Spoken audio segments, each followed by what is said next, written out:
Go ahead and call the Washoe County Open Space and Regional Parks Commission to order for Thursday, November 29th.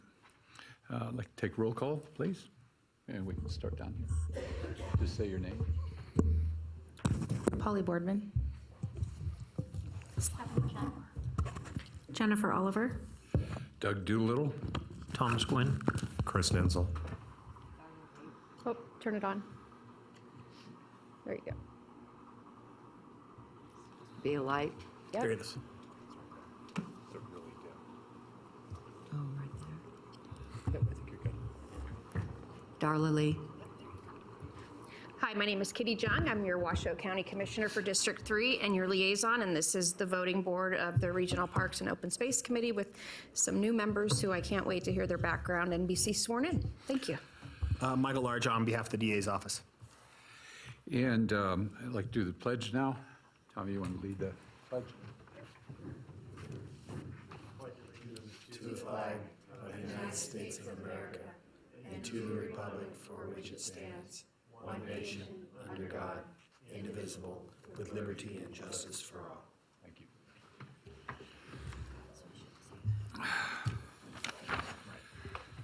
Next item on the agenda is public comments. I do not have any that I saw. Are there any comments from the public? All right. Item 4, administration of oath for the new commissioners. And before you do that, I'd like to welcome all of you to the dais and being a part of this. We haven't had a meeting since July because we have not had enough commissioners. And hopefully you can all come to meetings in the future and we'll have a quorum every time. So Nancy?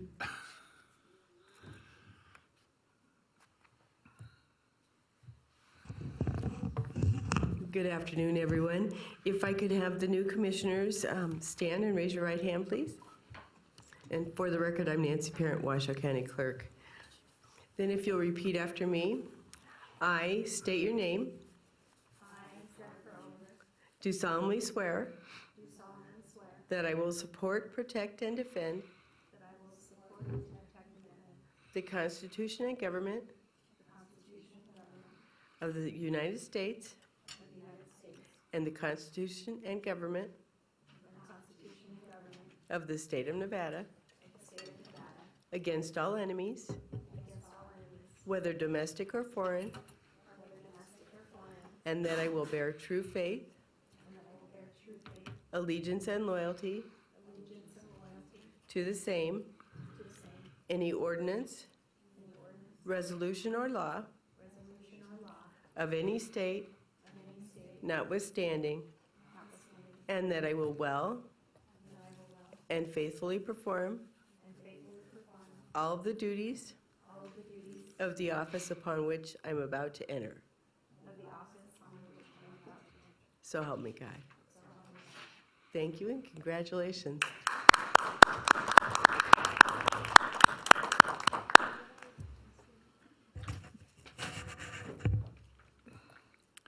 Next item is item 5, briefing on ethics and open meeting law by Deputy District Attorney Michael Large.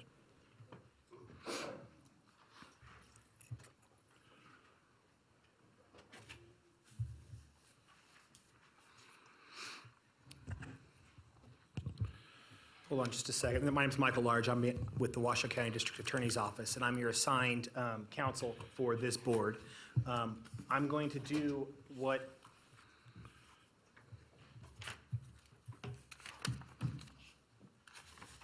is probably the most boring thing you'll have during this committee, which is your briefing on the open meeting law and ethics, as soon as we can get it up there. The open meeting law is complicated, and so are the ethical requirements. But what this board needs to know that it is a subject to the open meeting law, and that what we do, it applies to here. And if I can figure out how to use this. Oh, do I need the?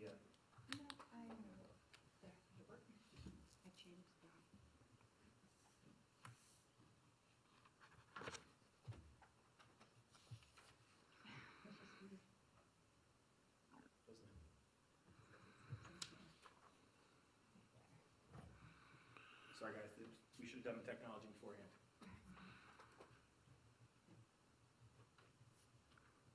There we go. I'm not gonna, there's a handout in your briefing materials, and I want you to, if you have an opportunity to read it, but I'm not gonna go through all of it, but I wanna hit the highlights, so this board's aware.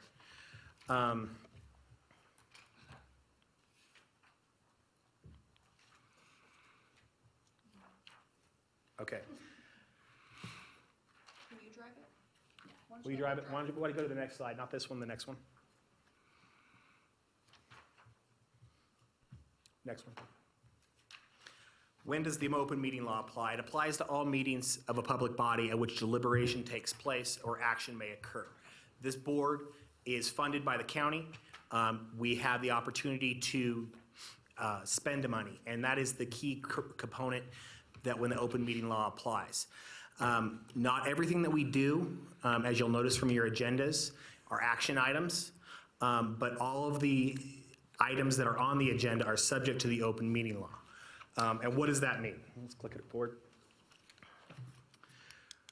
We have, one more. It's a public body. There's 4 pillars: the meeting, the notice, the agenda, and the minutes. You are the public body. This is the meeting time and place. The notice goes out, and that's what we do behind the scenes, is we try to get the notice out to the community to let people know when the meeting's gonna be and let them know that what this board is going to be doing. The agenda is the critical key to that. We have things on the agenda that we have to have a time limit to get in front of the public, so they have the opportunity to know what's going on with the county and what's going on with this board and what's being done. The minutes are what happened last time. You'll get a meeting minutes in each of your packets, and if you see any problems with that, you'll have a moment to approve those minutes or not.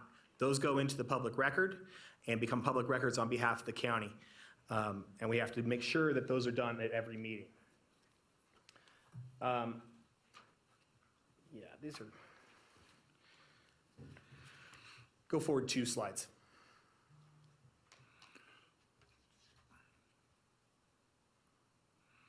One more. All right, the only people, I always like this slide because it's my favorite. The only people that really aren't a public body that are in government is the people who passed the open meeting law, which is the legislature. The open meeting law does not apply to the legislature, it applies to all of us. So it's the hypocrisy, but I'm not gonna belabor that point. In general, a meeting is a gathering of a quorum.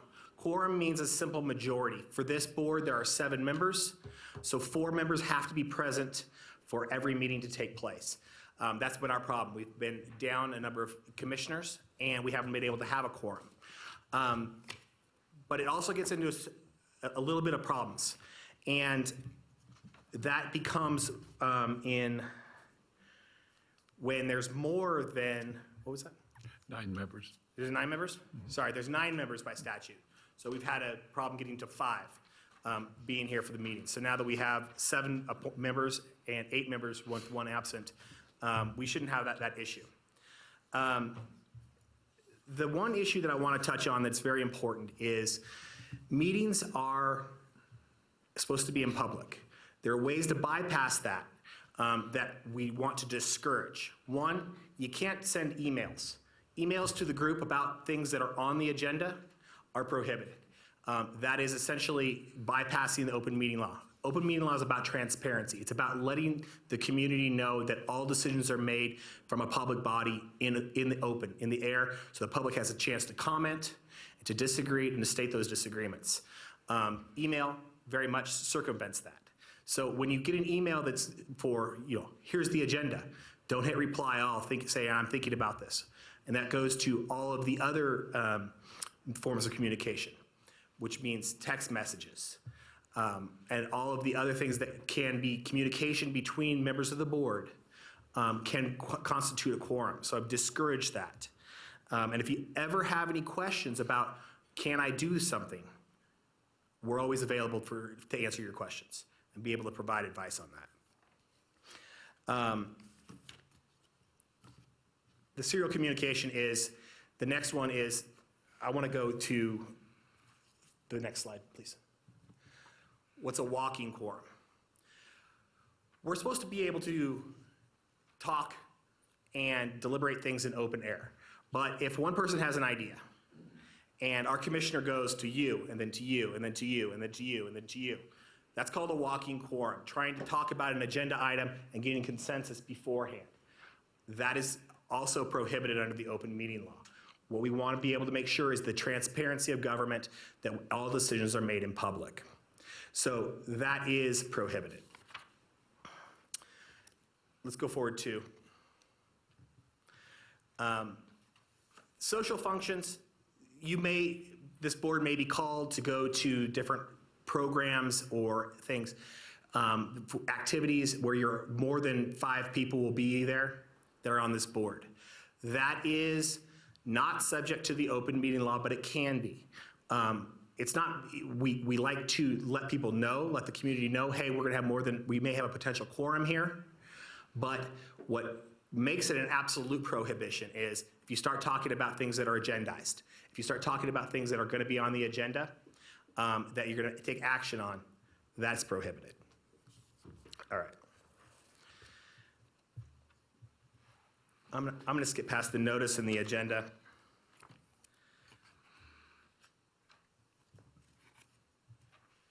And, sorry. Just in the, I know we have a long agenda today, so that's why I'm cutting this short. If we have any questions regarding the open meeting law, come to me, let me know, and I'm happy to answer that. There's attorneys that live and breathe this stuff. Thankfully, that's not the primary task that I have to do for the county. But I do know the open meeting law. I do know that its requirements. Go to the next slide. Public comment is very key, and I want to bring it up here because it's one of the most important things that happens. At the opening of the meeting, the chair said, we had public comment. Public has the right to talk about any topic they wish to this board, at the beginning of the meeting and at the end of the meeting. During the meeting, those items that are action items, it's the chair's discretion to open those up, and we do in the county, and allow people to discuss each of those items on which this board is taking action. The public comment at that period has to be about that subject matter. Now, I know that sometimes people get discouraged by public comment, say, why is this person coming in here and talking? We work for them. This is the government's, and we take that very seriously. And I know Commissioner Jung, who has been with the county for a long time, takes that very seriously in terms of hearing what the people have to say, because it is important. And it is important for this board to listen to what those people have to say, because they're our community, and you are all representing them.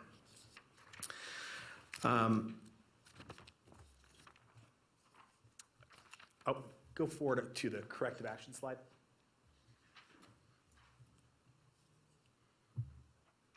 I'm not going to go through all the ways that we can violate the open meeting law, because we're not going to do that here. But if we make a mistake, and we do, things happen, and the open meeting law realizes that. We have the ability to fix it. If we realize it, we will self-report to the Attorney General's office. We'll take corrective measures at the next meeting, usually within 30 days, that we will go put something back on the agenda, say this was done wrong, and we need to fix it. So there are ways to correct an error. So we don't want to hide any mistakes that we make. Let's be transparent. Let's be open about what we're doing. Let's go forward. One more.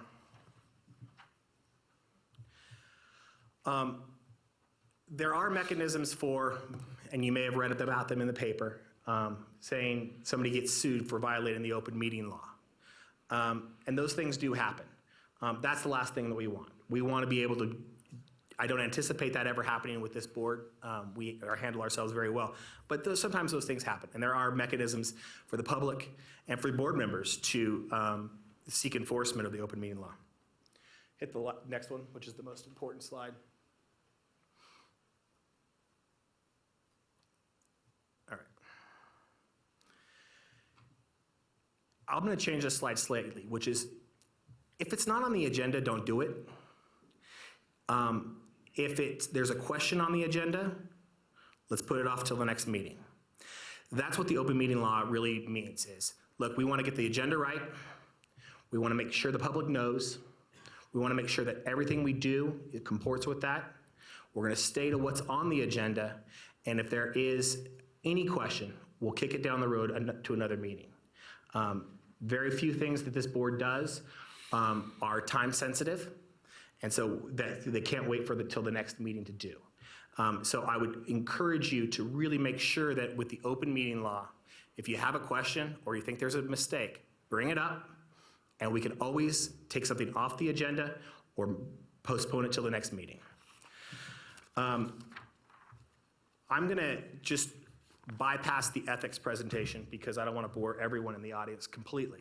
But the ethics in this case is this: disclose. If you have a financial or pecuniary interest or know someone who's giving a presentation in a personal capacity where you think that your judgment may be impaired, let us know.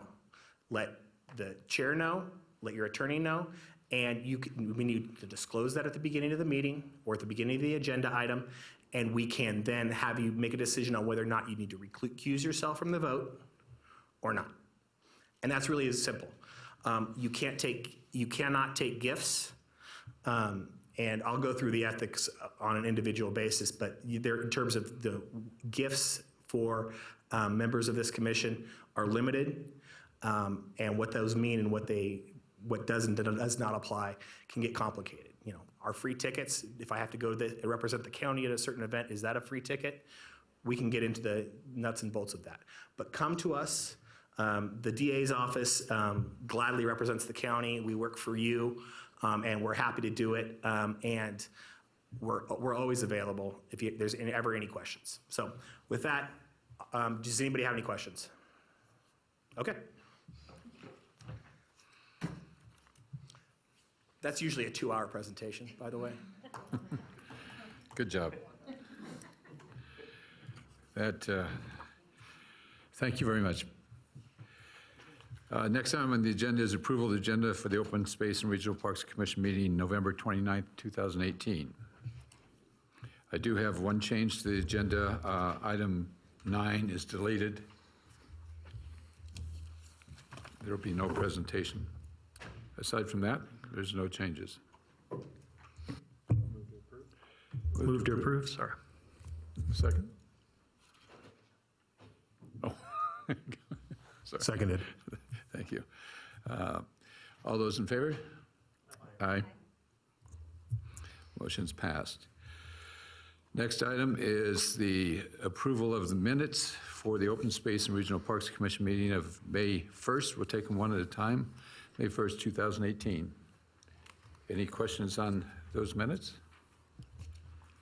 And I know the new members, you weren't part of that meeting, so it's kind of hard to respond to that, but there are, yeah, they can still, yeah.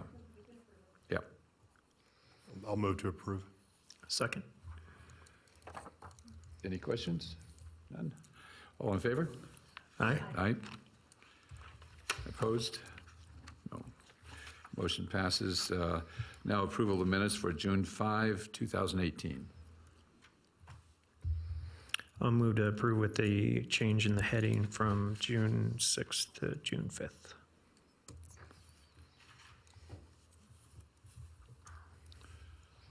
Thank you. Is there a second? Second. Any questions? None? All in favor? Aye. Aye. Aye. Opposed? None. Motion passes. The next item on the agenda is the acknowledgement and recognition of park operations staff for their outstanding service and contributions to Washoe County. Colleen? Oh, Eric.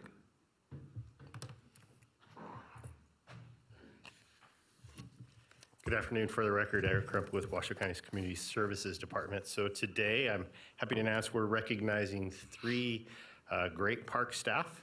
And as I call your name, if you could come down here, that'd be great. We do have pens, and we also have certificates. So Mike Kangas, So Mike Kangas is our maintenance supervisor for the central area, and he is being recognized for 15 years of continuous service with Washoe County.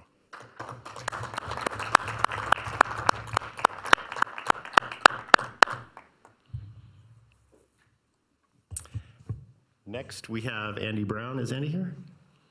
Yes. So Andy Brown is a park ranger up in Galena, and Andy is also being recognized for 15 years of continuous service with Washoe County.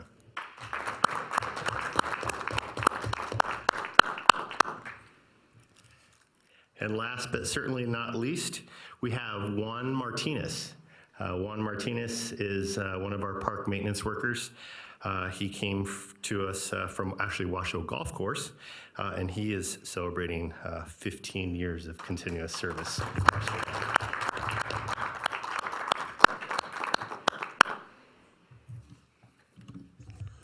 That is it. Thank you. Thank you. Congratulations to all of you. It's good to see your faces and in here accepting awards for hard work that you've done over the years. Thank you.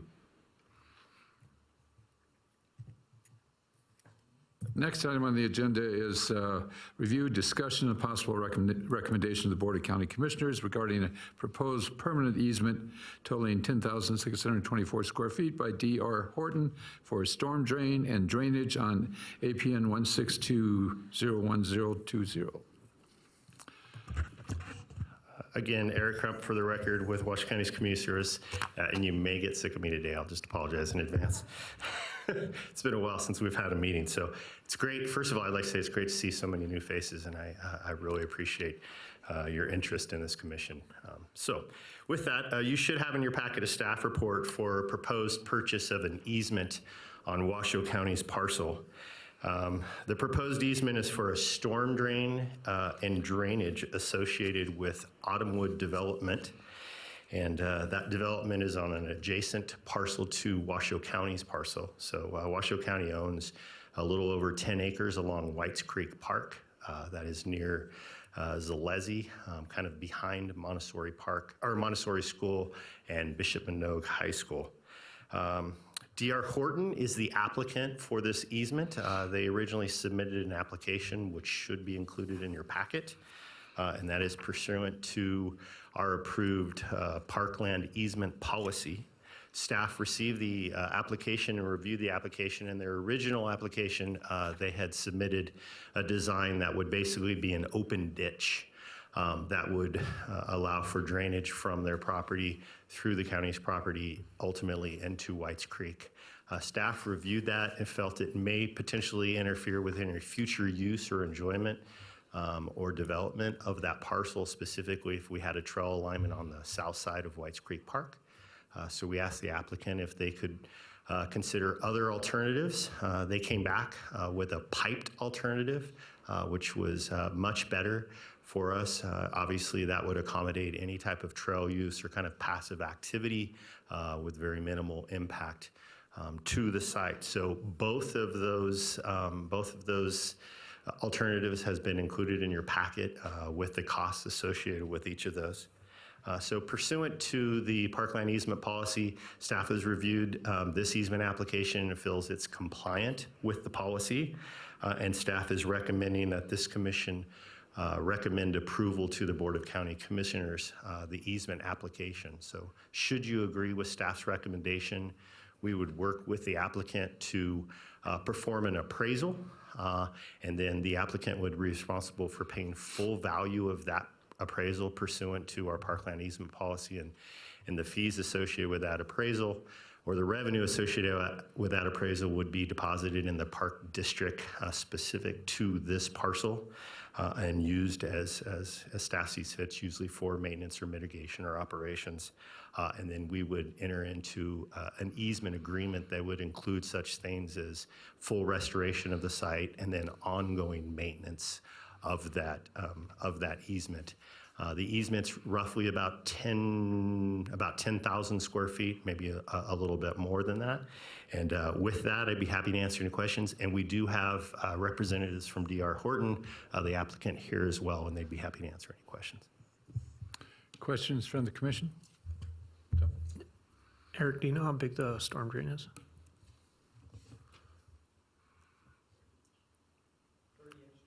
I'm hearing it's a 30-inch storm drain, and I believe the preliminary design is included in your packet as well. And as I understand, it's an outflow to a detention facility that's going to be on their property as well. So. Any other questions? I have a couple, if you can bear with me. I assume the numbers in here are their cost of construction for that.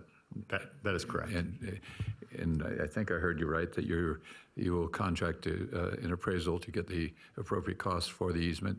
That is correct. So pursuant to our parkland easement policy, they will be required to get an appraisal, and then they would pay full value of that appraisal.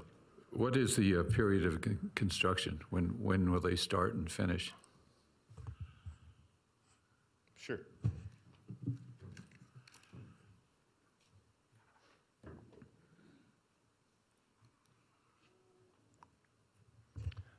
Good afternoon, members of the commission. My name is Tom Worley with D.R. Horton.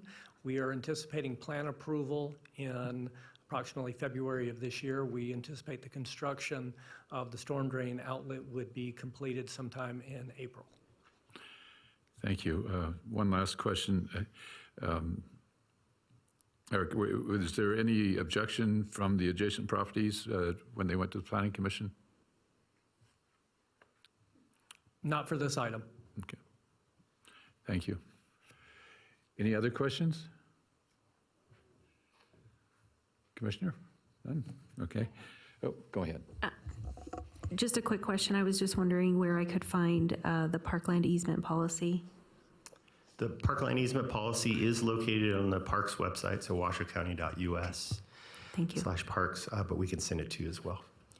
Thank you. Go ahead. Eric, I assume you're going to require access to the outflow for maintenance. That is correct. So part of that easement agreement will likely include some type of either right of entry or license associated, so they can perform maintenance as needed.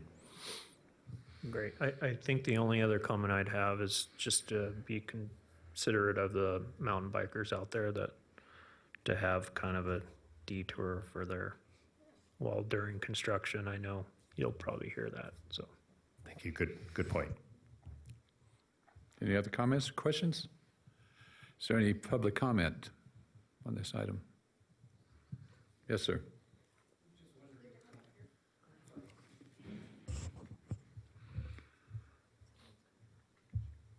I know rough figures were, George Lee, I know that rough figures were not mentioned about the cost of maintenance, because in 10 years, if this thing plugs up in 10 years,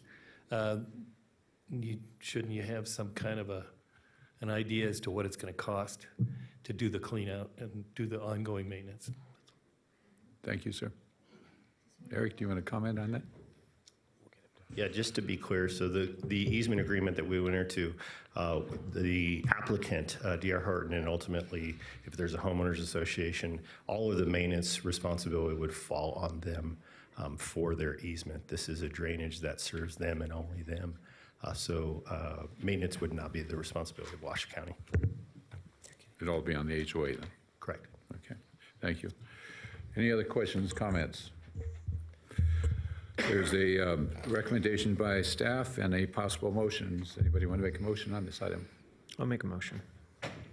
I'll move to recommend to the Board of County Commissioners to approve the purchase of the permanent storm drain and drainage easement totaling approximately 10,426 square feet by D.R. Horton on APN 162-01020, a parcel owned by Washoe County. Thank you. Is there a second? I'll second. Polly Boardman. Thank you. Last chance for questions? None? I call for the motion. All in favor? Aye. Aye. Those opposed? Motion passes. Thank you. Okay. Next item, discussion and possible approval of joint meeting with City of Reno Recreation and Parks Commission, City of Parks and Recreation Commission, and Washoe County Open Space and Regional Park Commission to be held February 5th, 2019, 6 p.m. at McKinley Arts and Culture Center Auditorium. Thank you. For the record, Eric Krupp with Washoe County's Community Services Department. So I've been contacted by both the Parks Director of the City of Reno and the City of Sparks, and their boards or their park commissions are considering the same thing. We've had joint commissions with them in the past. It's been some time. I think the opportunity is good. And so we are recommending February for that date, and that would provide us January to solicit from you any agenda items you'd like to see, and they can do that with their respective boards as well. Thank you. Questions? Go ahead, Tom. Eric, is there any way you can dig up the meeting minutes from that prior one? I know there's some really good topics that we discussed, but my mind. Absolutely. That'd Yes. be great. Any other comments, questions? Any public comments on this item? Looks like it is an action item, so is there a motion? Yeah, I'll move for staff to schedule for the February 5th joint commissioner meeting at McKinley Arts and Cultural Center. Second? Second. Thank you. Questions? None? All those in favor? Aye. Aye. Those opposed? Motion passes. Thank you, Eric. This is not an action item. This is update and discussion on new elementary school site planning in Cold Springs. Again, Eric. Thank you. For the record, Eric Crump with Washoe County's Community Services. We're going to see if this works. I was told that the last operator failed to turn it on, so. I'm not fully trained. I'm not fully trained, Mr. Crump. So today we wanted to provide an update and have some discussion on a potential elementary school. Actually, it's going to be an elementary school in Cold Springs, but Washoe County School District is currently doing some site planning to accommodate a new elementary school in Cold Springs. And for those of you who aren't familiar, so up in the red there, you'll see we have what's called Village Center Park that's adjacent to an existing Cold Springs Middle School. And now that I said that, it's not going to work. So.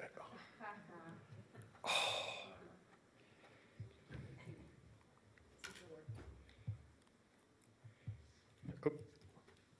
It's on, I promise.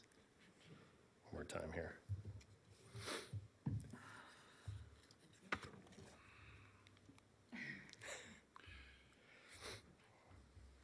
Okay, next slide. Was that you or me? Was that you or me? Okay. So we were approached by Washoe County School District and Mr. Bob Lissner from Lifestyle Homes about the need to build a new elementary school in the Cold Springs area to relieve the overcrowding at Nancy Gomes School. One of the proposed locations for the school is next to their existing Cold Springs Middle School and would potentially utilize part of Village Center Park. To provide you some background on Village Center Park, it was designed and constructed under agreement between Washoe County and Lifestyle Homes back in 2006. I believe construction was finally completed in 2009, and the property was donated by Lifestyle Homes to Washoe County, and the park was constructed through a reimbursement of residential construction tax. So Lifestyle Homes constructed the park, and then we reimbursed for the cost of that construction through residential construction tax that we collected for that area, which is fairly common practice. As the name implies, Village Center Park is set in the middle of Woodland Village. It's a development in Cold Springs. Currently, the park is approximately 13 acres in size and is basically largely a turf area. It does have a small parking lot that you can see down in the bottom of the screen, and then it has a small playground along with a very small kind of splash park as well that's popular in the summertime. But the rest is primarily just a large turf area. Normally, as you can expect, we wouldn't be very supportive of reducing any park size or parkland, but there's kind of a unique situation here in Cold Springs and also an opportunity for Washoe County. The park in its current configuration, as I said, is just a large turf area. It has a significant amount of maintenance given its size, and basically it doesn't have a whole lot of amenities. So it's kind of underutilized for the size of the park it is. So given that, there may be an opportunity here. We would actually take the proceeds from the land sale to the school district and reprogram the park and provide the community up there some more amenities. And we'll talk a little bit about that. So the school district actually held a meeting. I'm getting back. Another piece to this is Cold Springs, and we'll talk a little bit about this actually during our master plan update. Cold Springs is served very well from parks. There are 4 different parks in Cold Springs. Most of them have been through the generous donation and cooperation with Lifestyle Homes. And so there's no shortage of parkland in the Cold Springs area. So back in October 26, and I believe some of you attended this meeting, the Washoe County School District held a public meeting up at the Cold Springs Middle School to garner feedback based on this approach. And so they were looking at the Village Center Park as a possible location for the new elementary school. So I stole a few of their slides from that, and it kind of paints a really nice picture, so I'll go through these very quickly. So again, the need for this elementary school. Nancy Gomes is currently the most overcrowded Washoe County school in the school district. You can see it's currently, right now, it's at 118% capacity, and it's projected to be at 143% capacity during the school year of 21-22. If they don't do anything. Currently, the Cold Springs Middle School is taking the 5th graders from Gomes, so it's the only middle school in the district that includes 5th, 6th, 7th, and 8th. This particular slide spoke volumes to me. So when they were looking at possible sites for this elementary school, all of those blue dots on the parcels indicate houses that will have children that will attend this school, and the vast majority are within, a half to 3/4 mile radius of the Village Center Park and the current middle school. So during the public meeting, the area that you see identified in red, kind of the outskirts of it, that was what was discussed at the meeting. So it included the Washoe County Village Center Park, which is roughly 12.5 acres. It included some commercial property that is currently owned by Lifestyle Homes. And it's important, Mr. Listener wanted to attend today, but he could not, but he is very supportive of this. And he is, it sounds like he is also willing to reduce that commercial property if that happens based on community feedback. We also have another small parcel that has the Cold Springs Community Center. It's important to note that that is not a Washoe County facility, but that is a facility that is kind of operated by the community and currently owned by Lifestyle Homes as well. And then there is roughly 3 acres that is part of the existing middle school park that is kind of put into play when we talk about possible site locations for the new elementary school. So during the meeting, people were actually given these little things that they could vote on immediately, and the results came right up. There were roughly about 50 people at the meeting, so it wasn't a huge group, but it was certainly a group nonetheless. And so they asked a lot of questions, and we got real-time data, but I've pulled out a few that were important to us. We had the opportunity to work with design workshops and the school district ahead of time and take this opportunity to garner some feedback from the community on how they view the park. So I've pulled that out. Obviously, we asked them how often you typically visit the park, and it's a little tough to read, but you can see a lot of them visited the park on a daily basis. A lot of the people that were attending the meeting lived very close to this park. We also asked them where they lived. Roughly half lived within a half a mile. Another quarter weren't in this area. Presumably they lived in another area of Cold Springs. We talked about some site plan alternatives, and we went through each of the site plan alternatives, talked about where the elementary school could be placed, given that kind of red outlined area that I talked about earlier.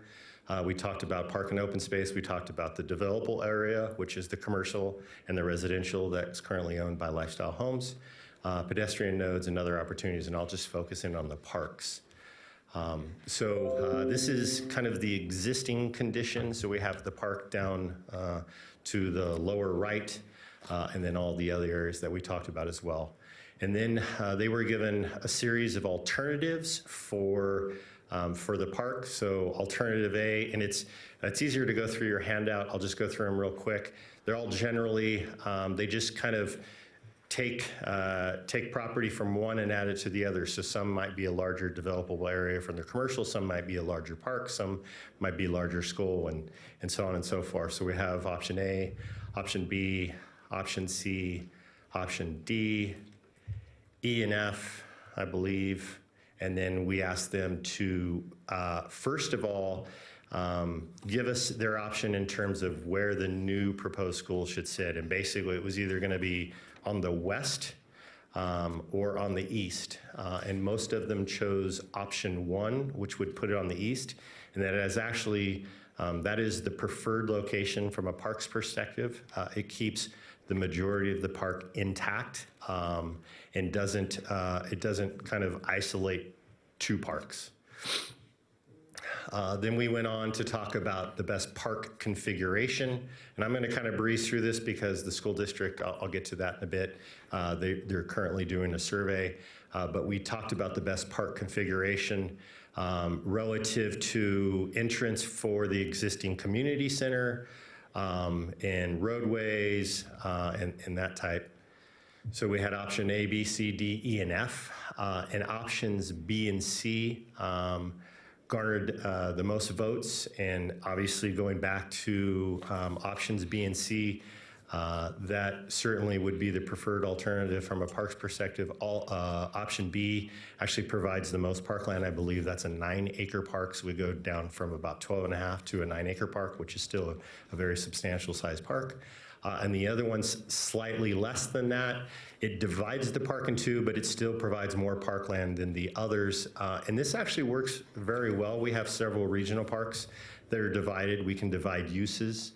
South Valley's regional park is tiered and has divided use like this. So we could certainly live with either option B or C.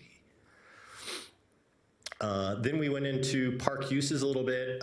We defined what passive uses are and defined what active uses are, kind of setting the table, if you will, to ask a series of questions after that. These were quite interesting. So what do you usually do when visiting the park? Obviously, the vast majority use the park currently for walking and jogging. So we have, 12.5-acre turf area for people to walk and jog. So you can see the opportunities kind of bubbling up to the top here. How often do you typically visit the park? Once a week. A lot of people visit this very often in this community. What passive programs do you think are currently missing? And arts and culture. I should have brought my glasses, right? Arts and culture. The next couple slides, I think you'll get a sense of what people really want out of their park right now is a sense of place.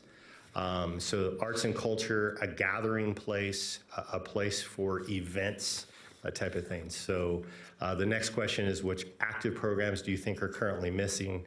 And so again, it's that sense of place that we really took from this. So this was kind of neat. It's kind of the initial stages of what would be a park master plan that we were able to do through a community meeting that Washoe County School District had put on.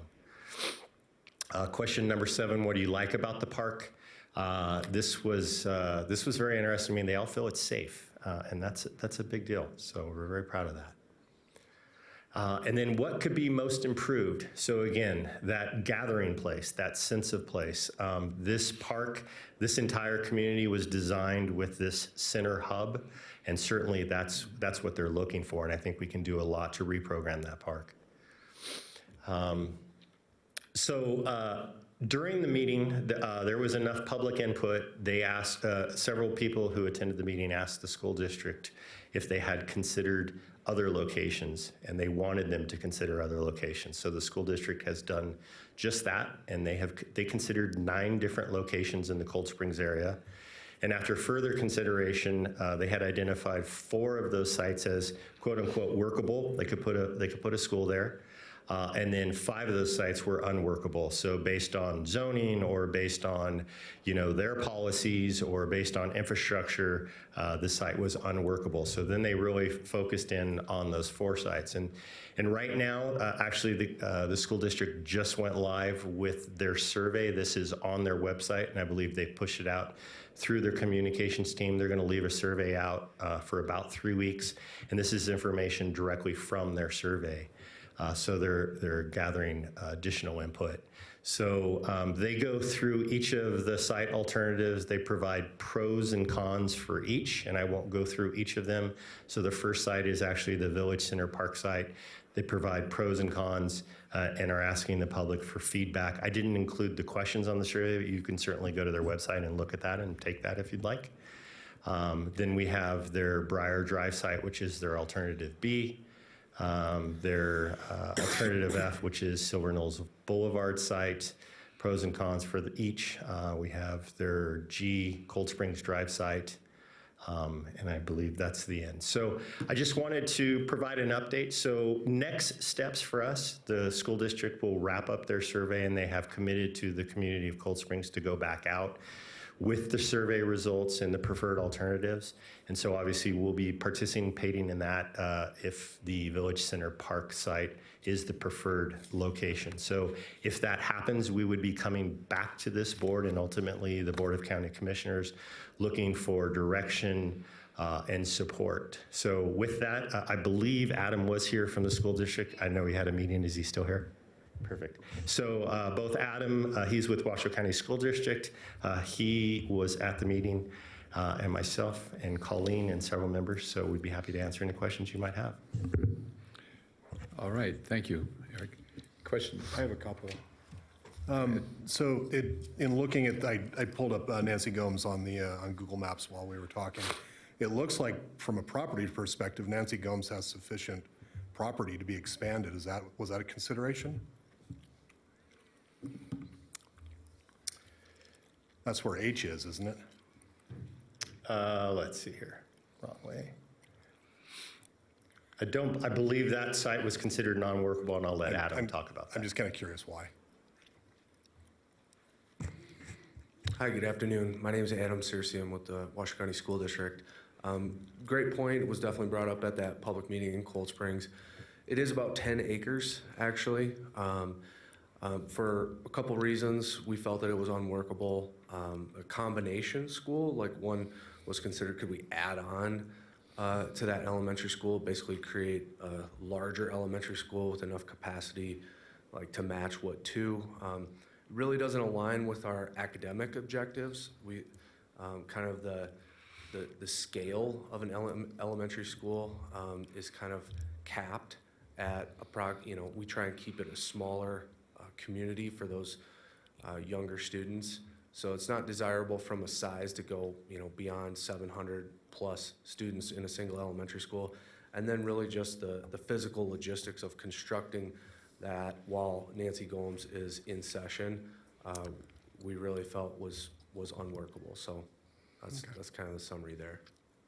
The other question I have is, I believe statistically the age of the children in the neighborhood in that area would essentially curve and peak and then fall off. Do you feel that we're at a peak, or do you feel that we're still climbing the upslope to the peak for the children that would be using the elementary school? It is cyclical. We have a couple of members of our staff who virtually study the enrollment patterns and the demographics across all of our school sites year round. There's people moving in and out of that neighborhood, people children aging out of elementary school, people having new babies. There are several hundred units still in lifestyle homes to be constructed. And that original slide that depicted kind of the projected overcrowding, it does incorporate some development contemplated with Stonegate. Now, when Stonegate, if you're familiar with that area, additional development begins, we'll have to construct elementary schools in their development as well. But for a period of time, Nancy Gomes and any additional elementary school would be necessary to absorb that. So I guess maybe more to your point is Nancy Gomes right now, even with their fifth graders up in the middle school, is severely overcrowded. It's fair to say that even with even or level enrollment growth, that a second elementary school is warranted in Cold Springs without any additional development. So it's not likely that it's going to decline. The north side, if you will, of Cold Springs there is largely built out. And the existing elementary school is just not sufficient to accommodate all those students. So if you were able to break ground on a new school and whichever site you choose, at the first opportunity this coming fiscal year, when would it be completed? So 2021. Okay. Yep. We'll be, if things go as planned, we'll select a site in the coming months, design that project for most of 2019, begin construction in 2020, and have it open for August 2021. Okay. That would be the earliest that we could achieve that. Okay. That's the end of my questions. Is it? Other questions? Go ahead. Go ahead. Hi, Adam. Eric, you mentioned Lifestyle Homes' support of the school and the community. Have they provided any monetary assistance for building a school for all the houses that they're building? Is that part of their plan? I can't speak to whether or not they've provided anything to the school district. I can certainly speak to that. So Lifestyle Homes, they've built Woodland Village. They've basically, under a similar agreement like I just talked about, had built, I believe, 3 of the other 4 parks in Cold Springs. They've been very good to Washoe County, specifically the parks, through constructing parkland, donating parkland. And so we have a great relationship with them.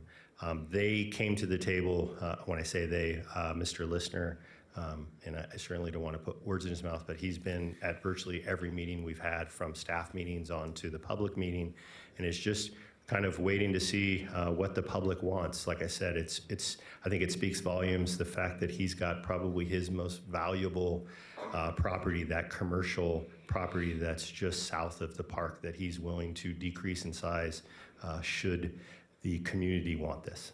So. Great. Okay. Pardon me. Go ahead.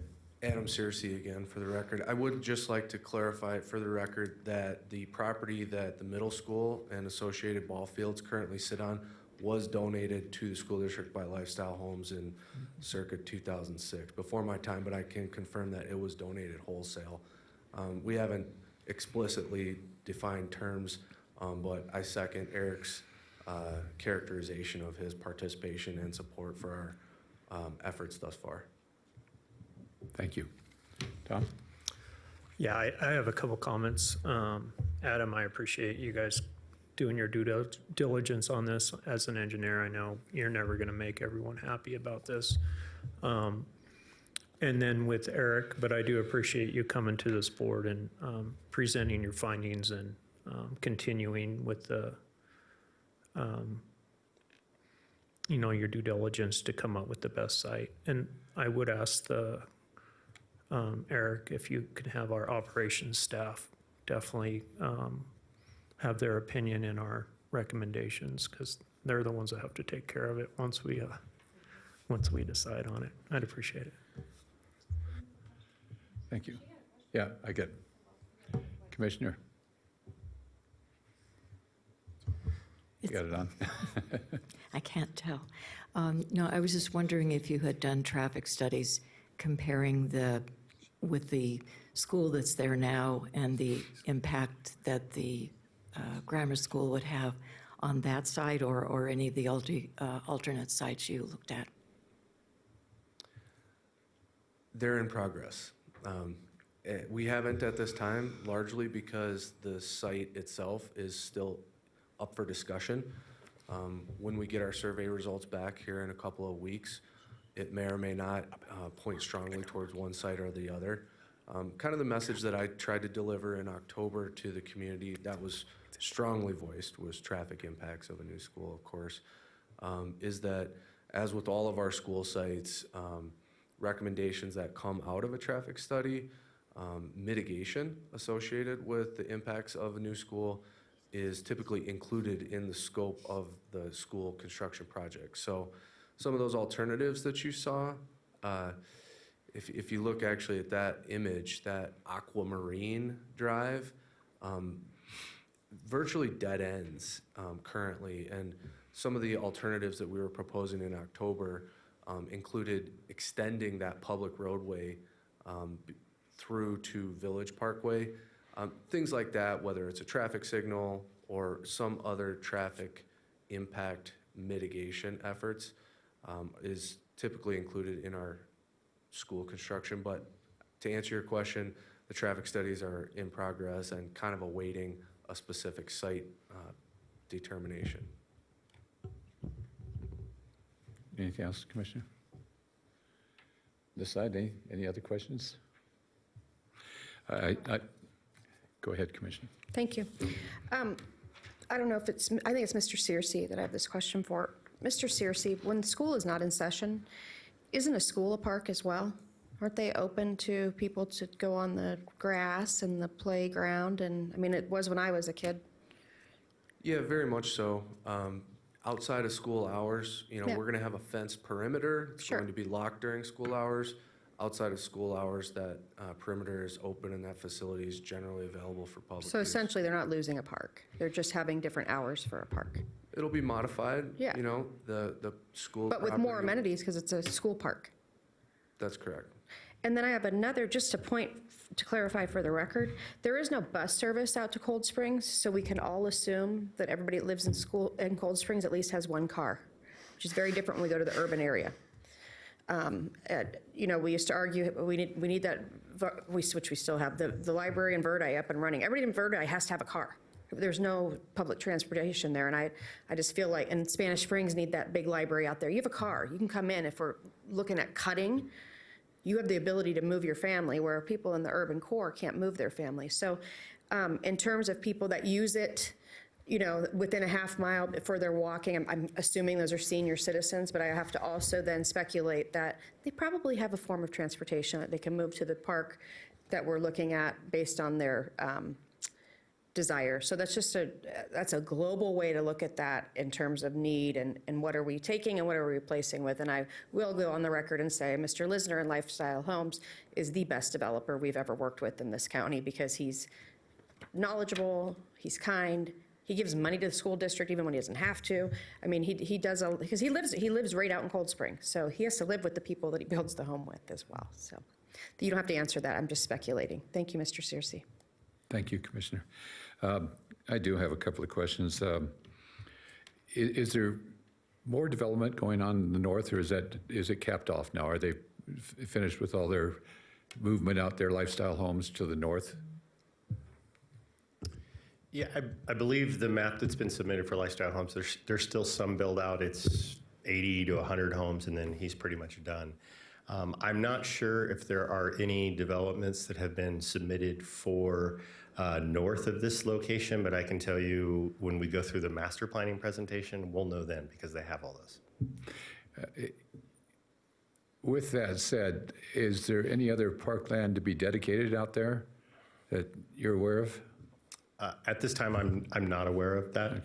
And I will say in initial conversations, when it looked like maybe a larger portion of the park might be utilized for an elementary school, Mr. Lisner was interested. He does have some land that he could donate.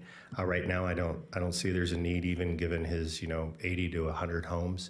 Like I said, Cold Springs is served very well by parks, and I think it's important to note that right now the proposal looks, generally if this site was the preferred location, that park would go down from 12.5 acres to roughly 8 to 9 acres. So it's not a substantial change. And again, I think it's important to reiterate that we'd have an opportunity that we rarely have, that we'd have a funding source to reprogram the park as well. So. And that was my next question relative to the cost. Is this being rededicated, or is this being purchased by the school district? This would be purchased by the school district. Okay. And the last question, the retention pond that's across from the park and the school area, there's going to be a lot more impervious coverage added to a school plot. Is that going to be able to handle it, or are they going to have to build additional storm drain and retention areas? I don't think that they're that far along, but certainly as they build out the school, they'll have to meet the design and planning codes that are currently there. Okay. Any other questions, commissioners? Thank you very much. Great presentation. Thank you. Thank you.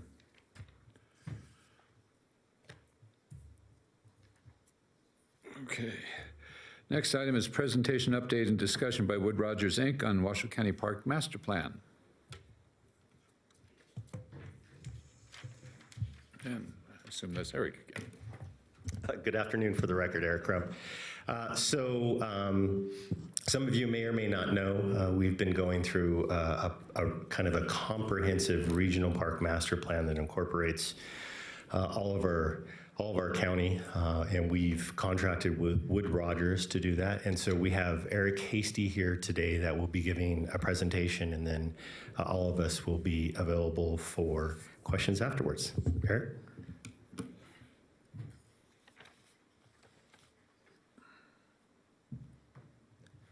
Good afternoon. Thank you. As Eric Crump said, my name is Eric Hasty. I'm with Wood Rogers, and we've been working with Washoe County Park staff to develop Washoe County Parks Master Plan. I have been working on it since 2017, and basically what we'll be doing today is I will present to you the processes, update you on the progress that we have made.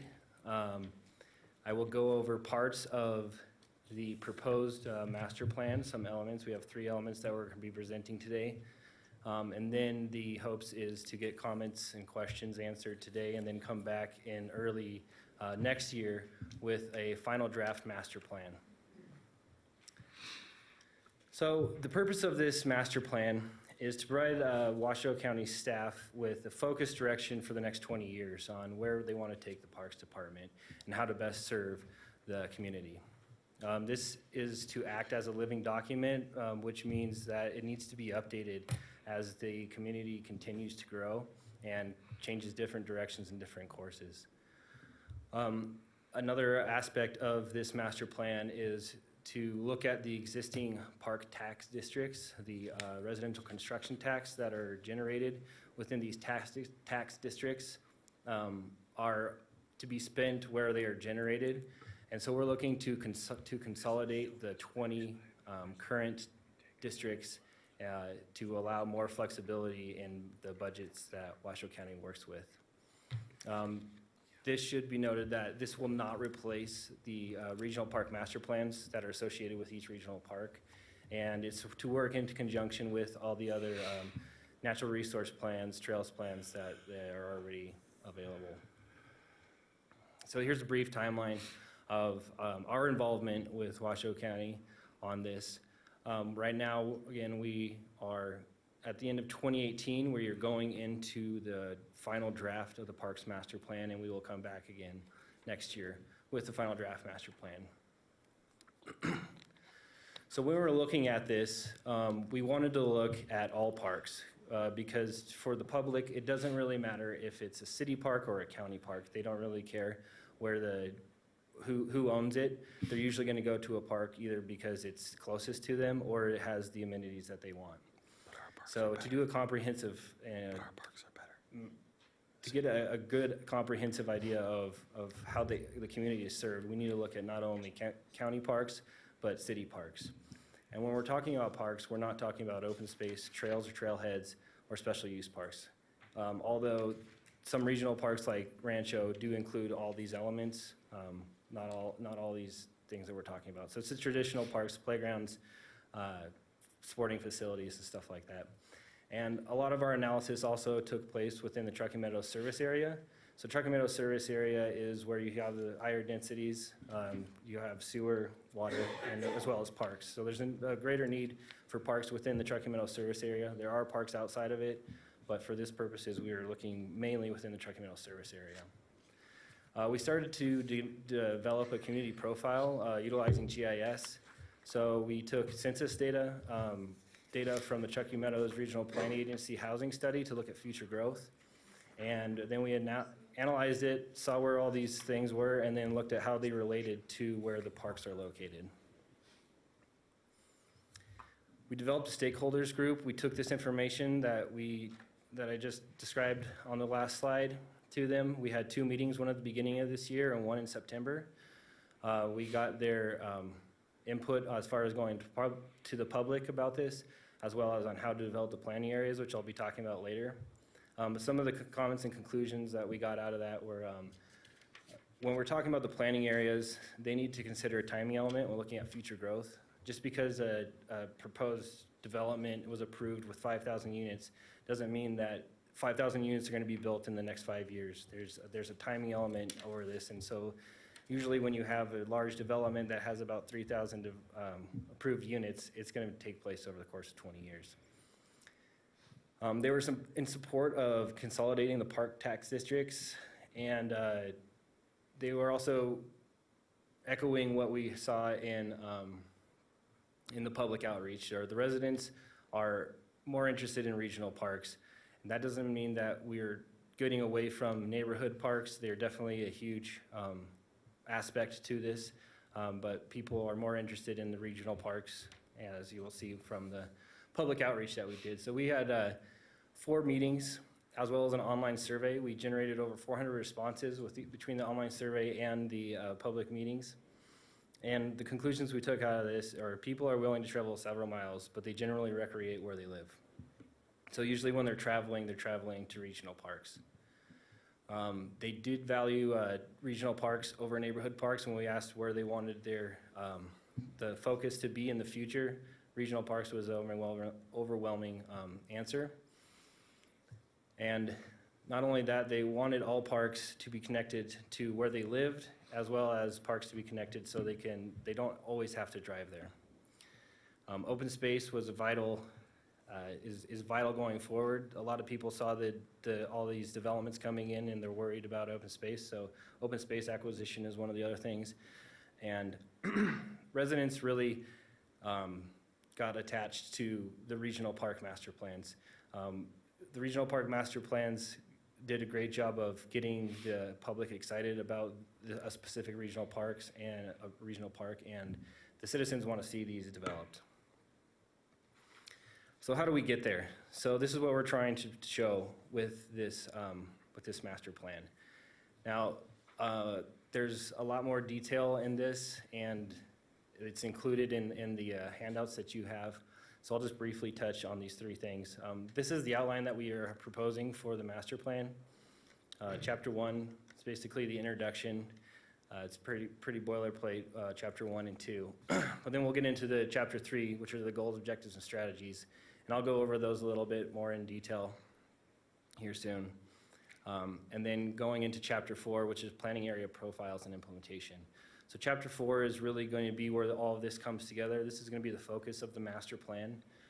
We are going to be proposing planning areas, and within those planning areas, doing an analysis of each planning area, labeling priorities for those planning areas, and then implementing those, or putting a plan forward to implement those.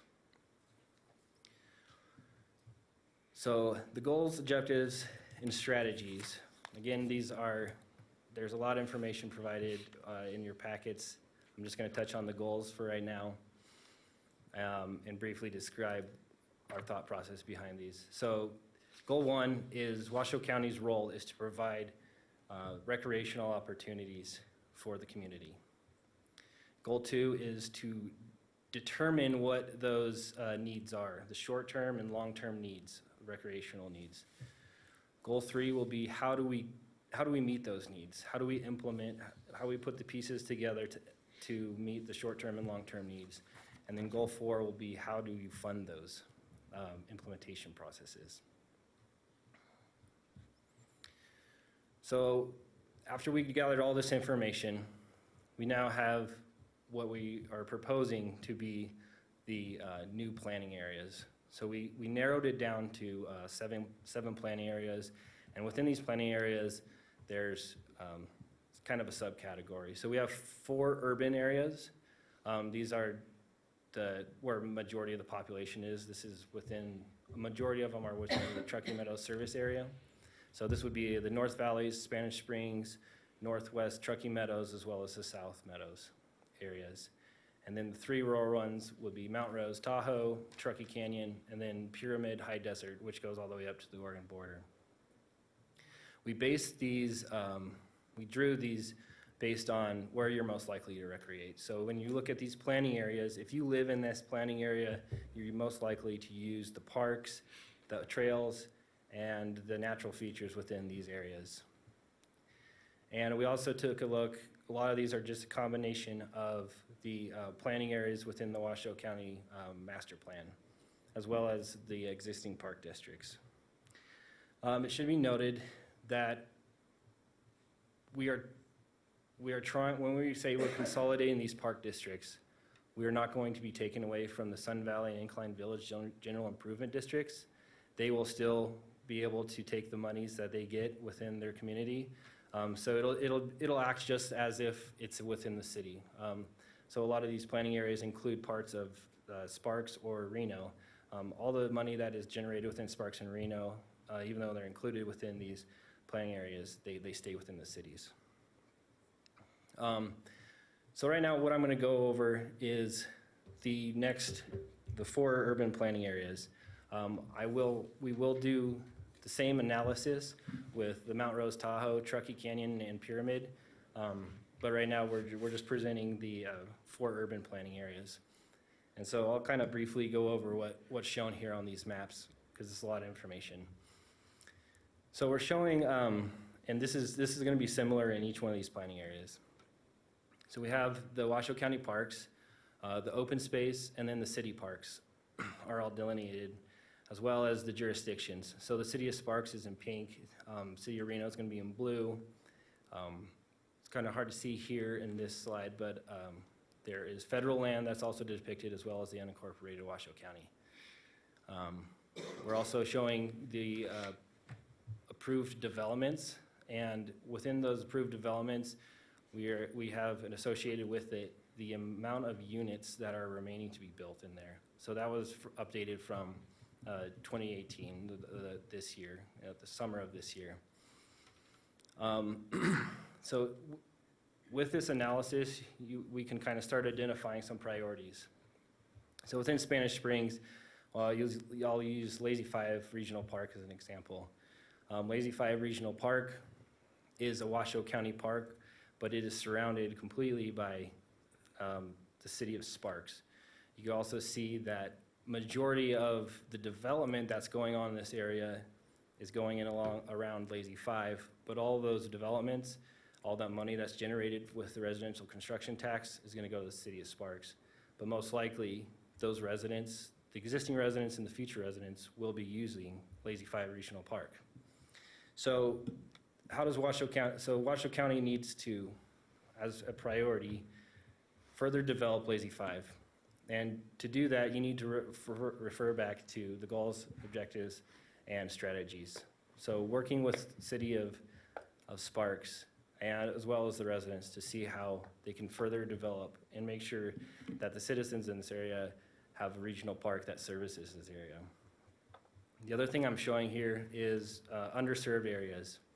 Now these underserved areas are based on distances to parks. So it's 1 mile for a community park and 2 miles for a regional park, and this is a national standard. What we're trying to highlight here is that these areas are areas that need to be looked at by Washoe County to see if they really are underserved. Based on parcel size, the location of other amenities such as trails or open space, the citizens might not think that they're underserved, and so it's something to look at. And then the other priority for this area would be to look at a new regional park. For this whole planning area, you have Lazy Five Regional Park. You have a lot more development coming in the north, and there's apparent need for another regional park. So Washoe County's, one of their priorities would be to look towards land acquisition for another regional park. And then acquire open space and connect the parks with trails is going to be something that's in all of these planning areas. North Valley's planning area, this consists of Sun Valley, Stead, Antelope Valley, and the more rural areas, as well as Cold Springs and the Lemon Valley area. With the North Valleys, it's very similar when you look at North Valleys Park, with the situation with Lazy Five. It's surrounded by the city of Reno. It has a lot of development going on around it, but again, that's all within the city. So how does the county address that? And we have a lot of underserved areas in this, our residents in this population. So the priorities here are address underserved areas, further develop Sun Valley Regional Park, acquire open space, update further develop existing parks. So look at the other parks that are there, make sure if they're serving the area as they need to be. And then look at the feasibility of a new regional park. You have Stonegate going in around Cold Springs, as well as Evans Ranch, which is another 5,000 units out in the city of Reno, north of Cold Springs. So is this area going to need a regional park in the future? And then again, connect parks with trails. The Northwest Truckee Meadows planning area, this consists of Verdi. The two major parks in here are Rancho San Rafael Regional Park, Bartley Ranch Regional Park, and the Reno Downtown Core. So the priorities with this are to further develop Bartley Ranch Regional Park, examine the feasibility of a new regional park within the Verdi area, or is there room or capacity within the existing parks to meet the needs of the community? Update and add amenities to existing parks, further develop the Rancho San Rafael Regional Park, acquire open space, and connect parks with trails. The last urban planning area that I'm going to be showing today is South Meadows Steamboat Planning Area.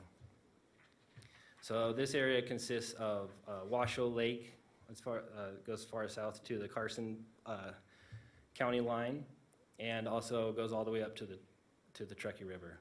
So this includes Hidden Valley Regional Park, South Valleys Regional Park, Davis Creek Regional Park, Bowers Mansion Regional Park. So this area it is not really needed for new regional parks. It's pretty well served with the regional parks, but how can all the new development that's going in, especially within South Reno, how can we utilize the Hidden Valley Regional Park and the South Valleys Regional Park to meet the needs of the community? So the priorities here are to develop South Valleys Regional Park Master Plan, further develop Hidden Valley Regional Park, acquire open space, especially in the south where development is starting to push towards, connects parks with trails, and then maintain and update existing park facilities. So that is the direction that we're taking this master plan. Again, there are 3 other planning areas that we will be evaluating. There's a lot of information that I presented to you today, and there's a lot more detail within those packets. So if you guys review this information in the next couple weeks, please feel free to contact me if you have any comments or concerns that we can't address today. Thank you. Thank you, Eric. A quick comment, though. I'm getting really old. I cannot read anything on these pages. So if in the future, if you want us to look at this stuff and make comments on it, could you make it a little bit larger? Yeah, and I think you have a full printout of the maps on 8.5 by 11, but it's in the packets, but Yeah. it's a little busy, so. It's a little bit better, but it's, anyhow, you get my point. Thank you. Comments from the commissioners? None over here? Commissioner?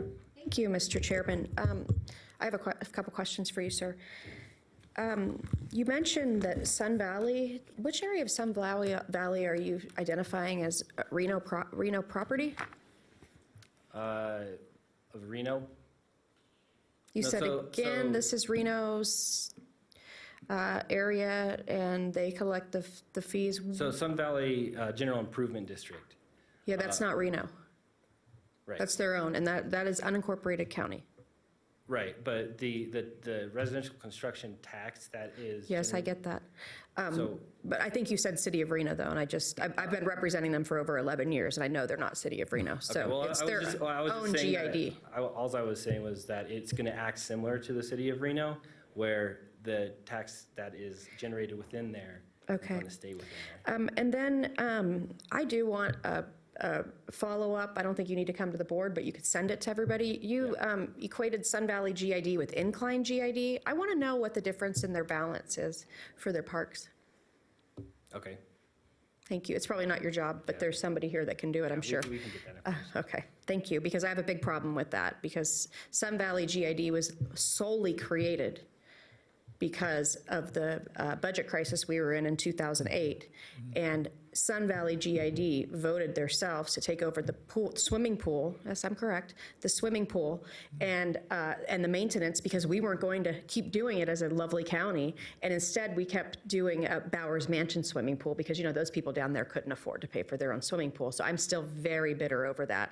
And I do not want those. Sun Valley GID and Incline Village GID are as far apart as you could possibly get. And they were not, we did give them the parks as well, but they really was an outcry because the pool was going to be closed that summer.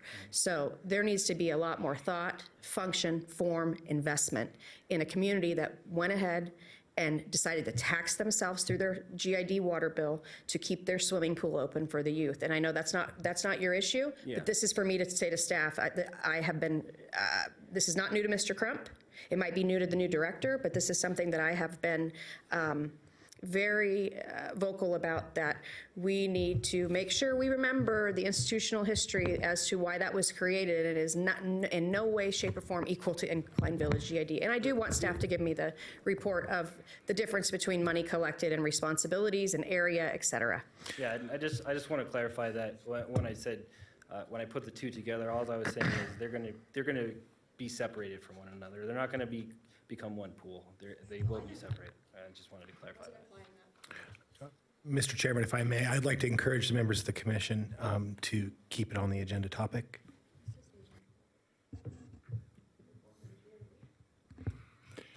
Thank you. Are you giving a response? Go ahead. Just one quick clarification talking about park districts. So just to be clear, so Washoe County collects residential construction tax for all unincorporated areas of Washoe County. That includes Incline Village, and it includes Sun Valley. I think the point trying to be made. So those taxes are collected by Washoe County. The point was making, when we consolidate some of these park districts, the residential construction tax that's collected in Sun Valley will be collected by Washoe County, but that will be a park district. It'll stay in that area. Thank you. Commissioner, go ahead.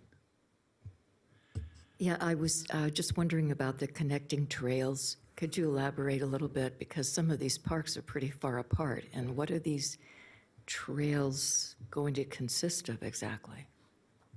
Yeah, well, that will have to be addressed specifically to each new development. The reason why we put that in there is because when we did the public outreach, that was one of the big comments that we heard back. So there you generally, and Eric Crump can speak to what exists right now, but generally in the more urban areas, you're trying to create bike lanes and other modes of transportation that are going to get people to where they need to go. These are for areas that are developed. So you're going to look at multimodal areas. You're going to look at sidewalks, bike lanes, and then dedicated trails. Okay, thank you. Thank you. Anything else? Any other comments, questions? This is an action item, but there's not really action to be taken on this other than to accept the report or the draft portion at this point. But I do have public comment, so. Let's take that first. Karen.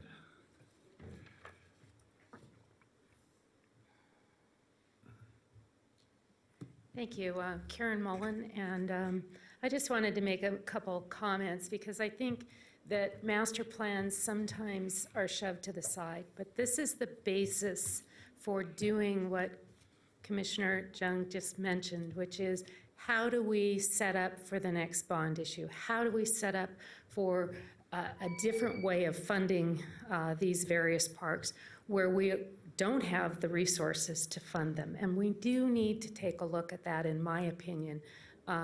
This document is important in looking at where we're underserved. It also looks at where growth is going to be. And if you look at where your regional parks are now, that was almost 20 years ago that we passed WC1, the bond issue that created those parks. So we're talking about 20 years now for the future. And you need to look at those funding sources that are going to get you further down the road with those existing parks and where we need to look at acquisition of new parks. So I really encourage this commission. This is a great step forward. I applaud the commission for getting these plans going and taking a look at it. It's time that we start looking forward with all this growth going on. We also need to look at our operations and maintenance. You saw that come up on some of these surveys that we need to take a look at that. Last legislative session, we had some legislation passed that could possibly help. So there's a number of tools out there that need to be looked at. The master plan will take you so far, but I would encourage the Board of County Commissioners and this commission to take a look at the future and how we move forward, because there are underserved communities. There's no doubt about it. I worked in the Sun Valley area for a number of years to change how the residential construction tax was actually applied in that particular area to help them out. And that was with their community support. So this is a great start and a great place. I think really take a look at those first maps that were consolidated on one, which is your maps of growth and your needs in certain areas. And then I would also say that it's sort of the overview. You then have to drill down into what the actual facilities that you're going to actually need to build in the future will be based on those master plans in those existing regional parks. So there's a number of things that all tie together, but I think funding is going to be a key issue that we need to look at for parks in the future. So I thank you. Thank you, Karen. I just have a couple of comments, and one to really, I respect Karen highly, and I agree with her 100%. Key to serving the public. I mean, the master plan is very much a key to serving the public in a responsible manner, and it not only provides a document for future development of parks, but it allows staff to use it to go out and find that funding to service parks that are built. And that's huge. When we went through the downturn, the difficulty that we had was not having enough parks. We just didn't have enough parks or enough money to maintain the parks. And consequently, a lot of things changed, like shutting down pools, et cetera. But anyhow, I know I'm getting off subject a little bit, but this is a working, living document. We appreciate the work that you've put in, Eric, and both Erics and Colleen. Thank you so much. Again, there's no action to be taken that I can find other than accept the report. If I may, Chair. Go ahead. So we styled this as action in case the commission wanted to take action.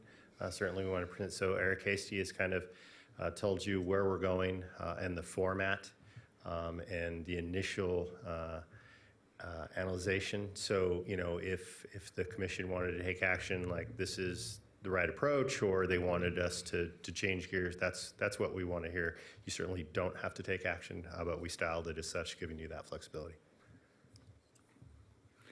Commissioners, any thought on that? Well, based on what I'm seeing, you're heading in the right direction, and other than the fine print, but sorry about that. Thank you very much. We will not take action on this item at this time. Continue on.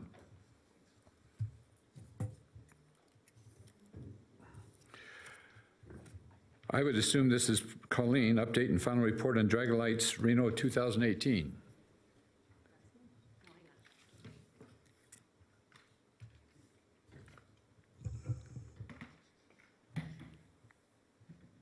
Hello, for the record, Colleen Wallace, Barnum Parks Operations Superintendent. How many of you made it to Dragon Lights Reno this summer? Oh, wonderful, wonderful. Well, good, I'm talking to a good audience. So just wanted to give an update and just a final report on how it went. The agreement between Washoe County, TNU Arts and Culture, and the May Arboretum Society was accepted by the Board of County Commissioners in February of this year.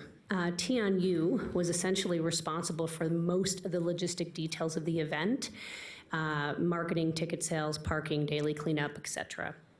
The agreement called for a 90-10 split of gross ticket sales. TNU arrived in Reno in May of 2018, and we began quickly planning, and that's when all the preparation began. So the festival setup began June 10th within the Arboretum at Rancho San Rafael Park. We had a VIP media night on June 28th. We had a County May Arboretum Society night on June 29th. And then we opened to the public on June 30th. We were open for 37 consecutive days, and there was only one weather-related closure in the evening. We still had people show up, but we did wind up doing some refunds for people that purchased tickets that were from out of the area. But pretty good for 37 days in a row of only one related closure. And then we closed to the public on Sunday, August 6th. The festival breakdown was completed 10 days later by August 16th. Just some neat photos of some of the displays. Statistics of the festival. So the total attendance, 62,562 people. That does not include children under 5 and under. They didn't sell tickets to children 5 and under, so that number is actually higher for people that were, having their kids in strollers or some of the toddlers that attended. The average number of people per day based on the 62,000 was 1,691 people. The highest ticket sales were 3,910 the day before it closed on August 5th. And then the lowest attendance was 550 people on July 4th. So let's just take a look at it graphically. Daily attendance on the bottom on the x-axis is the 37 days in a row, and then on the y-axis is the number of attendees. So you can see the low and the high. And then you can see basically a pattern of every Friday and Saturday where the peaks hit. So every Friday and Saturday were the busiest days, really well attended and very well received. A lot of these lantern displays, and I put some pictures up there, you could actually sponsor. They try to get sponsorships for all of those lantern displays, and we did get some of them sponsored. So the money's earned, and that's the big question, right? What was our 10%? The agreement called for that 10% of the earnings to go into the donation account for the May Arboretum, which it did, and we earned $89,257.29. The vast majority of those earnings were in ticket sales. We did earn some money for food. Food wasn't part of the agreement, so that split was negotiable. We took 2/3 of the food sales.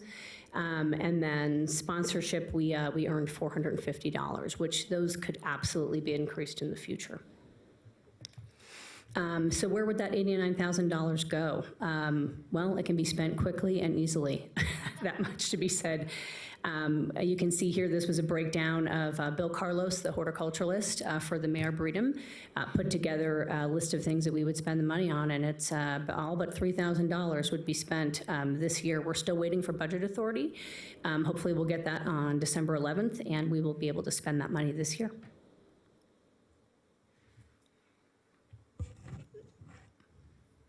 Overhead costs. So, you know, all these things happen to some cost of our county staff.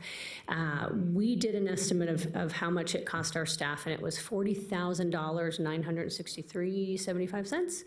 The loss of revenue, so we couldn't rent out the ranch house or the gardens for weddings, so we lost about $15,000 of revenue of those facilities. On average, we averaged like the last 2 years of rentals.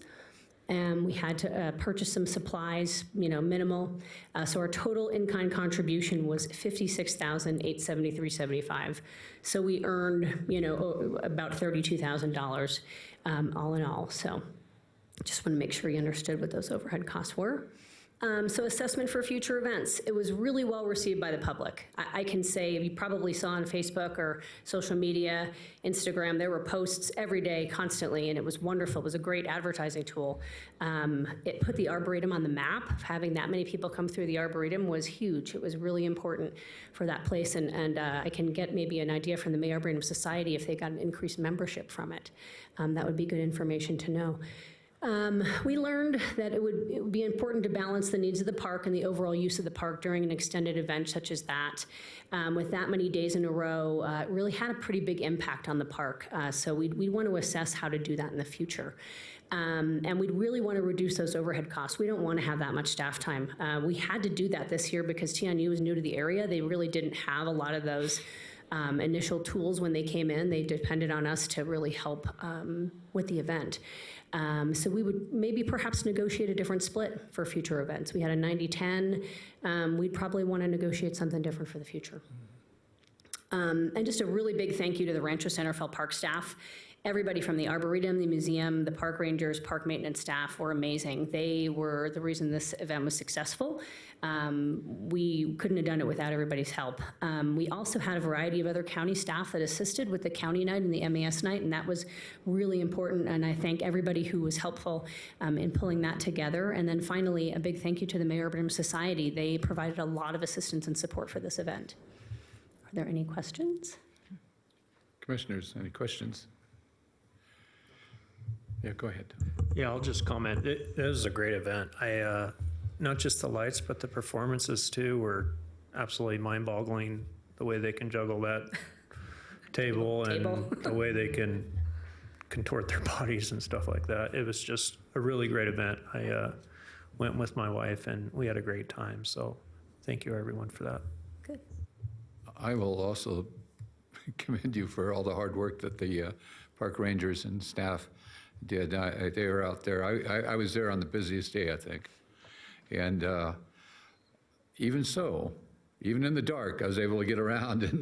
And the comments from people as I walked around were absolutely fantastic, especially from the kids, the oohs and the ahs and it was great. And I took a lot of pictures when I was there. And as I, see family members or friends and I share the pictures with them, they're amazed. Those that did not attend are absolutely amazed. I mean, it was beautiful. It was absolutely beautiful. So great job, Colleen, and the rest of the staff, great job. Anything else? Okay, thank you very much. I assume you're here for the next item. I am. Which is... And I'll pass on the thanks to the staff. Program Park of the Month, Story Stroll at Davis Creek Park. All right, that's Nick.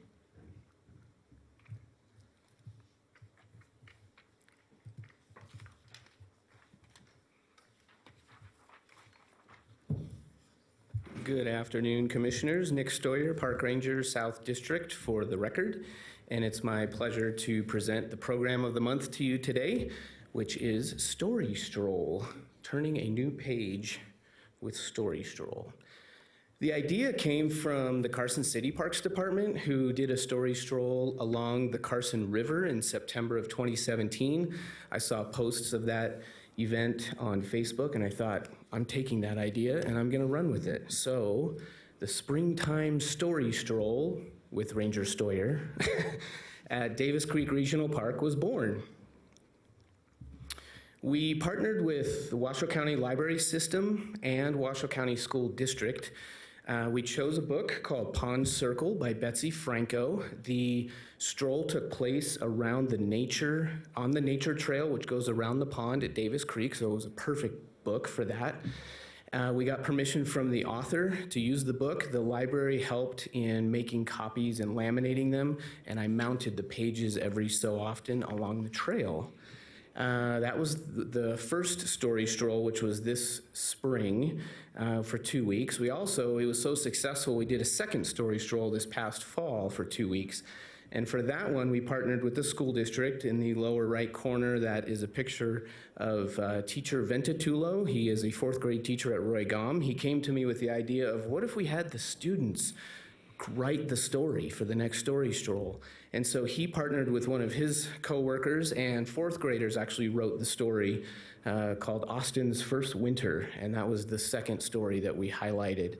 The woman in the middle, Sarah Grant, she was the local artist who helped illustrate the second story. We did self-led strolls. We offered those during park hours for that 2-week period of time. We also had ranger-led strolls on Saturday mornings at 11 o'clock during those 2 weeks. And we had at least 500 people participate, so very, very well received by the public. I asked WCTV to come out and do a brief promotional video of the Springtime Story Stroll. So I want to play that now, and I'm not sure if I use this or if...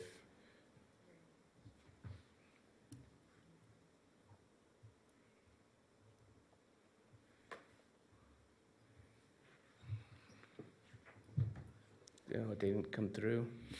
Okay. Well, you can go to YouTube. That's okay.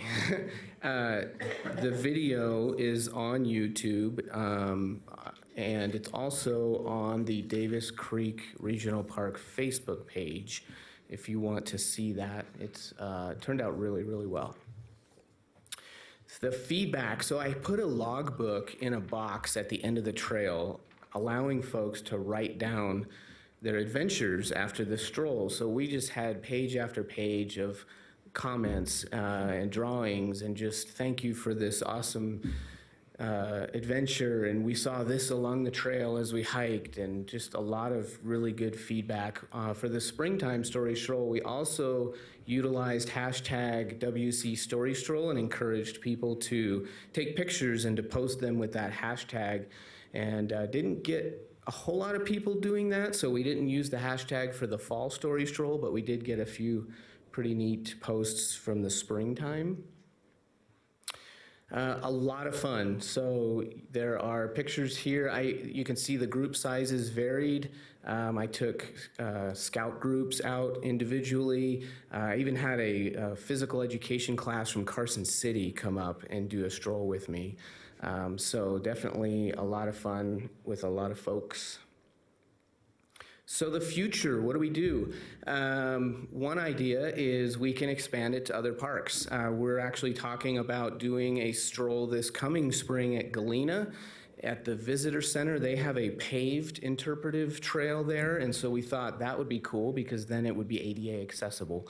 The nature trail at Davis Creek, not so much. So this would open it up to even more people to be able to participate, and maybe even putting permanent displays along a trail somewhere to house stories year-round for folks to enjoy. Any questions? Commissioners, any questions? Great job. Good program and nice pictures. It's always good to use somebody else's program if it is successful, so why not? Thank you. Thank you. Great presentation. Next item, park reports.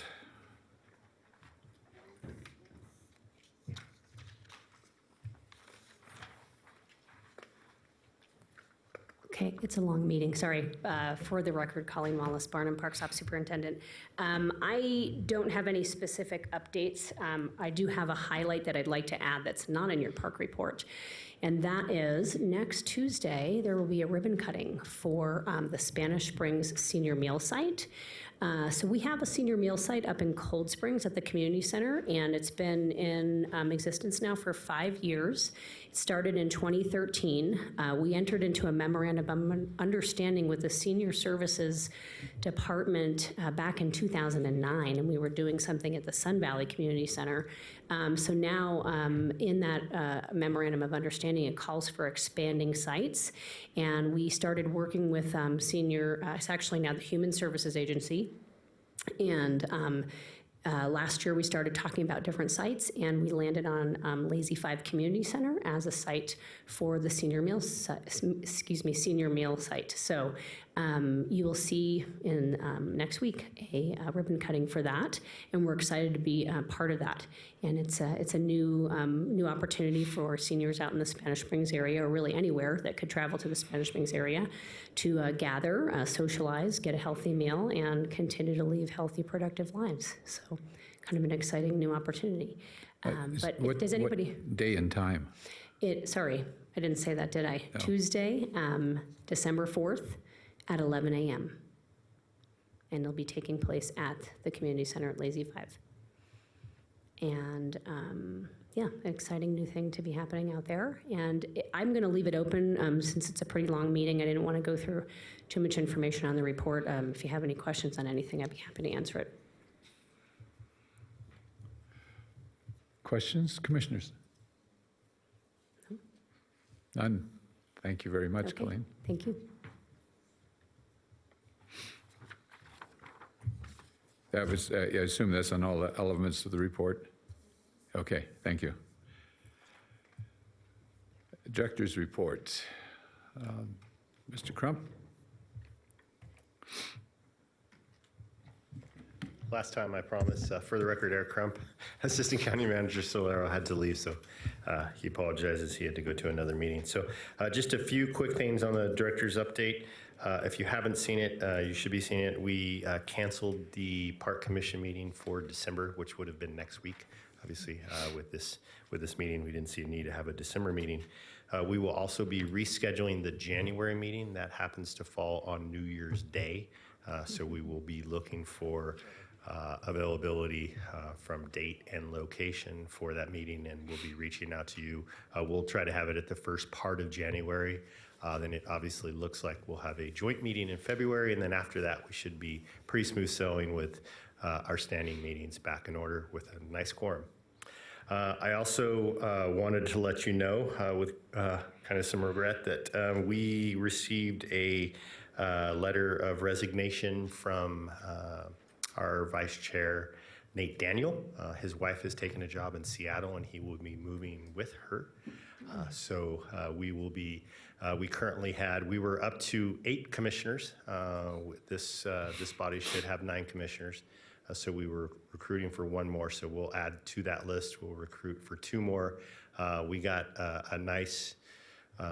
we got a great response the last time we recruited, so it shouldn't be too hard. And again, thank you for your interest in this commission. Some BCC actions that of interest to the Park Commission that have happened over the last couple of months. Many of these items have come before this commission prior to going to the BCC.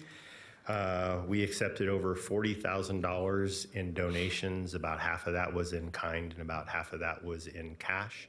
We typically take these on a quarterly, so these are little donations that come in over time, and then all the donations have to be accepted by the Board of County Commissioners pursuant to state law.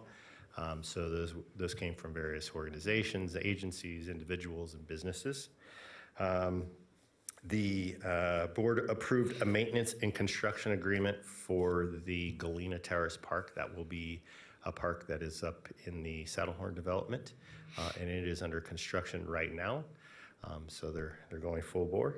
And the board also approved agreement between Washoe County and the Indoor Tennis LLC for an indoor tennis facility at Washoe Golf Course. It's essentially a land lease The way the agreement is basically they have 3 years to start construction, so they have 3 years to raise capital.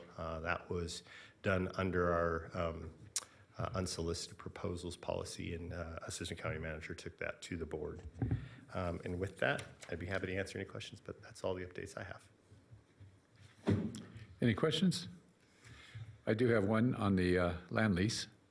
It is a land lease. There is money involved in that transaction, similar to what you're doing with the golf course. I'm not to be honest, I'm not that familiar with the agreement. Our Assistant County Manager, Solaro, took that forward. If it's styled like any others, they basically have 3 years to garner the capital they need to start construction, and if and when they do that, then there'll be another agreement that outlines kind of roles, responsibilities, revenue sharing, all that type of stuff. And the only reason I bring that up is when it was brought to this commission, we did not take action on it. That is correct. We did not move it forward to the county commissioners, but it moved forward. So, anyhow, okay. Any other comments, questions? Okay, thank you very much. Thank you. Not last item, but next item, commissioners' comments. And for the new commissioners, this is a chance for you to make any comments that you wish and add any items or suggest any items for future meetings. So I'll leave it to you, and we'll start down at this end. And I don't have any additions at this point, so. But if we have any ideas for notes, we send them to you, we email them to you for agenda items? Staff generally. Oh, okay. Jennifer, yeah. Go ahead. I don't have any additions either, but I just want to say that I'm happy to be on this board and serve with the rest of the commissioners. Thank you. I would echo that sentiment. I have been a longtime supporter of Washoe County Parks. Rancho San Rafael is a home away from home for me, and I'm very excited to be a part of this commission, so thank you. Thank you. Go ahead. A few things. Bummed to hear about Nathan going up to Seattle. He had a great opinion. We typically butted heads every now and then on opinions, but that was always good. I did want to thank the parks. Maybe it was, I don't know who it was, we had a lot of bear sightings up off Mount Rose, so they kept bringing the information packets for everyone to understand, what to do and what not to do. So I appreciate that. And then we just got our first snowfall up there last night, about 4 inches. So appreciate the crews, clearing the snow out of the park, the Galena Park and stuff, and watch out for the animals, I guess, because there's a lot of deer out there right now.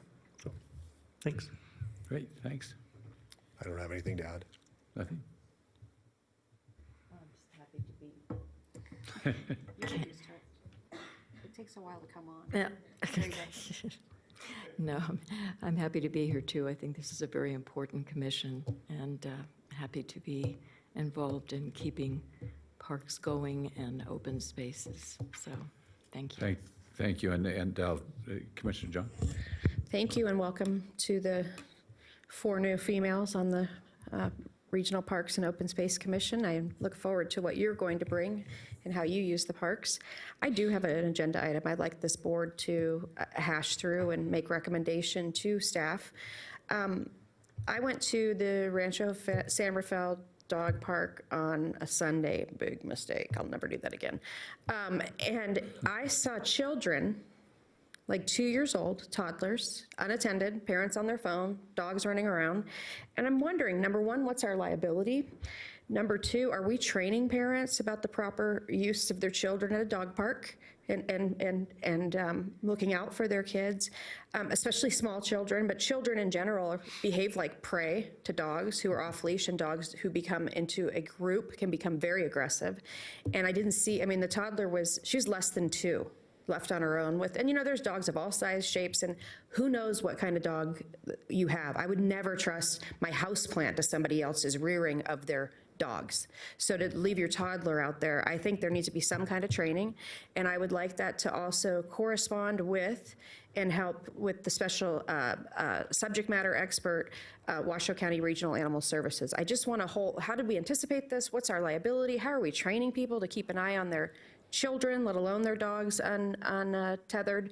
And what is the county looking at should we get sued? So those are, and I would like this board to come back after staff, the subject matter experts of staff have come and told you best practices, what is out through the region, of your recommendation to our board if we should do, is it a problem or isn't a problem? It scared the heck out of me. I put my dog immediately on a leash, not because she's naughty, but because I didn't feel comfortable for that baby that was there. So that's just an end user issue, and my number one job is to keep your tax dollars going towards the proper thing and not towards people who sue us, 17 times a day. We get lawsuits. So if you could please hash that out as the experts here for the Parks Commission, I would love that to take back to my board. Thank you. Thank you, Commissioner. My only comment is welcome to the four of you, and thank you for being here. It was awful difficult for the three remaining board members to show up for meetings and not have a quorum and have to go home.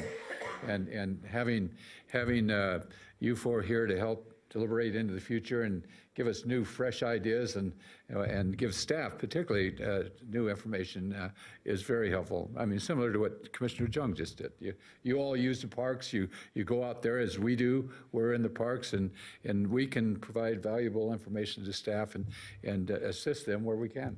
So thank you. With that, are there any public comments? Seeing none, meeting's adjourned.